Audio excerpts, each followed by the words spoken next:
So I was under the impression that solo leveling would be on break for a solid month. It wouldn't return until like sometime around in the 25th, 26th of this month when it would return, but it came out like earlier on, like a few days ago, and I'm just like, okay, did not expect that. But yeah, so as you all know, I've caught up with solo leveling, and this is chapter 86. So to kind of make sure I get everything or everybody up to speed, if this is the first video you've seen of me talking about solo leveling, then I really recommend you to check out this series. I will probably link my first impressions and stuff in the, the description if you want to check it out. But overall though, solo leveling, it's a great series and I want to talk about it. So anyways, newest chapter, chapter 86, really gets me hyped up, has me questioning about what's in store for the future, and what is Jin going to accomplish and gain from this fight that is currently going on. So kind of, let's look at everything real quick and who he's currently fighting. Jin is fighting the Demon King. Now, when it comes to stories in general, when you think of major fantasy stories, Demon King is usually aka the final boss. It is the in-game boss of a series that the main character has to bring down, because it's the final opponent, it's the ultimate evil. That's basically what signifies the Demon King. And so seeing how Jin is going up against this Demon King, it really lets me know that this is probably going to be one of the hardest fights he's ever going to experience within this series, just because of the title of the opponent itself, Demon King. That title holds significant weight. When it comes to storytelling, you don't just use the title Demon King and not mean that this opponent is incredibly strong. So if I had to assume where this opponent is, I'm going to probably assume that this opponent that Jin is currently facing is probably way beyond probably any S-class, I guess, hunter in, the world. I'm assuming. The only person that probably has the capabilities of fighting this individual is Jin. That is the only person I think that could actually fight him, and even then, I think that it's probably going to be an incredible struggle for him to actually even bring this opponent down. I mean, honestly, thinking about it, it's likely that Jin might have to retreat. We do know that there is a possibility he could probably retreat, so there's a likely possibility he might have to leave this fight just because of how strong this opponent could be, which we'll see where it's going to go.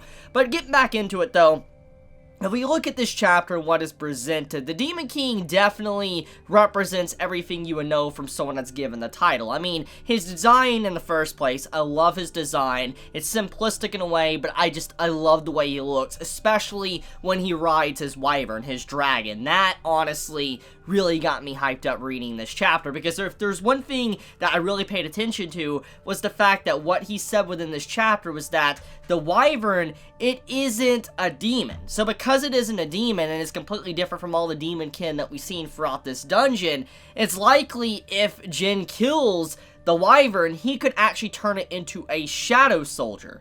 And if that is the case, I just imagine him actually owning a freaking dragon as a soldier, and he rides it kind of similar to how the Demon King is. I really, really, really, really, really, really, really hope that is the case, because it would be freaking awesome if that's what happens, because he needs something like that. Now that I think about it, look, he has like a tank, he has iron, he has his spellcaster Tusk, and then he has Igritus, which is kind of like his DPS that goes in slightly tanky. He does need like a mount, and when I think about it, the best thing that would represent someone of his status would definitely be some form of shadow dragon. I mean, since he's technically kind of like a necromancer itself, I mean, it would kind of fall in with the theme of like King Arthas, the Lich King from World of Warcraft or Warcraft 3, with how he had his own dragon, Sindragosa. I would really love it if that's what happens here, is that he's able to get the wyvern. Even if he's not able to bring down the Demon King, it would be really freaking cool if he is able to actually get the wyvern for himself as a, a shadow soldier. Which, by the way, that's another question. It's likely, or a possibility, that maybe even if he defeats this dungeon, maybe the Demon King isn't permanently gone. Maybe the Demon King will somehow escape or something, and he'll have to come to fight the dungeon again. Who really knows? But The thing is, though, is right now, this is a pretty epic fight, and I'm really curious to see how strong Jin is going to get after it. When you really think about his level right now, he's really kind of stepping into the realm of S-Class, like above S-Class. He's becoming something very, very powerful, and I think once he probably overcomes this opponent, he's going to become something that no one probably can ever really challenge, and I'm really curious, because what would the series really have left to do for his character if he basically overcomes an opponent that's basically in-game level? And so that's kind of what I want to talk about and think about. What's technically next for the story? Thinking about all the possibilities that we know from the manga, or the manhwa now, what is technically left for the story and what can be accomplished? When I think about it, I mean, we do know that, you know, Jin's father is alive, and we don't really know exactly what's going on with that. That is definitely a big part of the story that's yet to really be talked about. It's never really been mentioned again since it really happened, since he, you know, Jin's father fought that S-Class dude back in America. So there's a lot of questions about that I still want to know.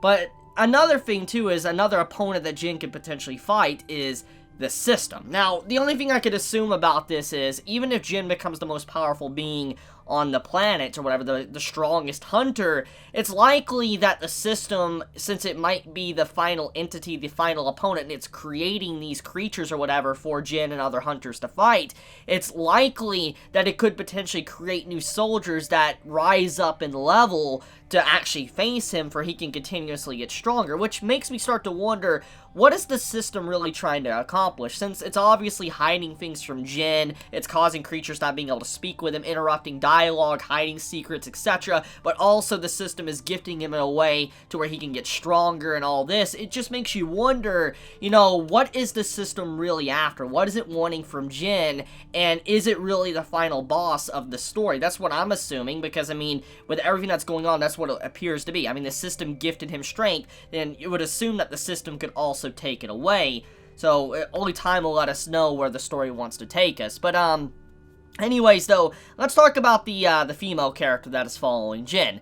One of the big plus things I see from this chapter is that she is kind of resisting her role. That was something that definitely appeared towards the end of the chapter, because she starts to say, whose side am I really supposed to be on? Am I supposed to be on the Demon King's side and protect this place? Or am I supposed to be on, you know, or help, you know, Jin out and him bring down the Demon King? And she was mesmerized, and eventually the attack from the Demon King almost killed her, and Jin protected her. And I think as the story continues on, it seems like she is kind of falling in love with him. So I really, really do hope she sticks as a permanent character, because she's really cool. I love her design, and I just love her personality in, you know, these few chapters we got of her.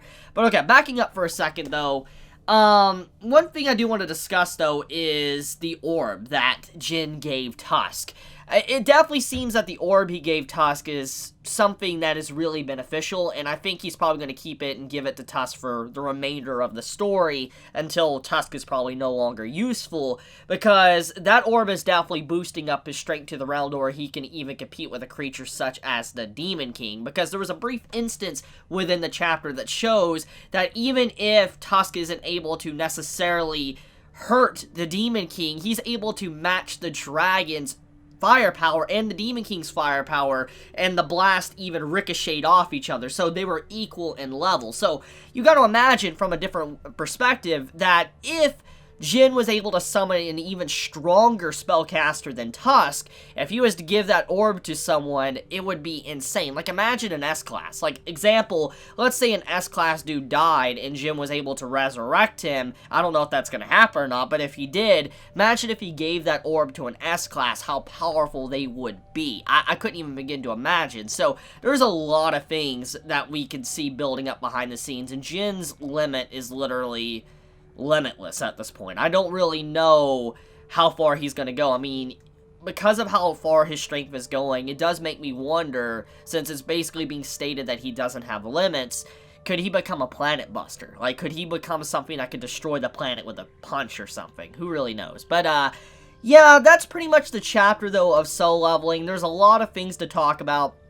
It's a really good chapter, and I love this story. I'm so glad to be able to actually read this and catch up with it. I'm so glad so many of you guys recommended this story to me, because it's a really fun read. So, just once again, shout out to all of you guys that recommended Solo Leveling. I really do appreciate it, because it's definitely quite the read. I am trying to catch up with Unordinary now. I am starting to read that again and catch back up with it, because it's a really good story as well. I mean, I'm probably going to dive into Tower of God next, and then catch it with Part 3 since it's out, and do reviews on that too. But, yeah, I just wanted to talk about Solo Leveling. I know it's probably late when you guys are going to see this video, but I wanted to talk about it because it's been in my mind and all that, and I actually really been enjoying this story. I really do hope this gets an anime one day. If, you know, Tower of God does well, I do hope it becomes an anime. But okay, I'm going to leave it at that. I love you guys. You have a wonderful day or night wherever you live. Tell me your thoughts in the comments below, how you felt about this chapter. What do you think is going to happen? How hard do you think this fight's going to be? Do you think Jin is going to be able to bring down the Demon King?